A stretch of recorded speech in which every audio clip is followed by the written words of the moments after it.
ప్రశాంతి మీద డౌట్తో ప్రశాంతి వాళ్ళ ఇంటికి సింగిల్గా వెళ్తాడు. సన్నీ ప్రశాంతిని అడుగుతాడు, ఎందుకు చంపావు కావ్యాని అని. ఏం మాట్లాడుతున్నావు నువ్వని ప్రశాంతి అంటుంది. తెలుసు, నువ్వే స్కార్ఫ్ వేసుకొని వెళ్ళి కావ్య బర్త్డే రోజు జ్యూస్లో పాయిజన్ కలిపి ఇచ్చావని. ఎందుకు చేసావు ఇదంతా అని ప్రశాంతిని కొడతాడు సన్నీ. ప్రశాంతి సన్నీతో మొత్తం చెప్తుంది.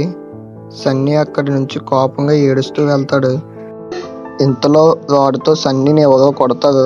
ఒక ఓల్డ్ హౌస్లో సన్నీకి కట్టేసి ఉంచుతారు. సన్నీని రాడ్తో కొట్టింది ఎవరు? కావ్యాన్ని చంపింది ఆ రాడ్తో కొట్టిన వాళ్ళేనా అని ఆలోచిస్తాడు. సన్నీని కొట్టింది భావన వాళ్ళ అన్నయ్య చరణ్. సన్నీ నన్నెందుకు కొట్టావా అని అడుగుతాడు చరణ్ని. ఇందాక నువ్వు ప్రశాంతిని కొట్టావు, అందుకే నేను నిన్ను కొడుతున్నా, తను నా లవరా అని చరణ్ అంటాడు.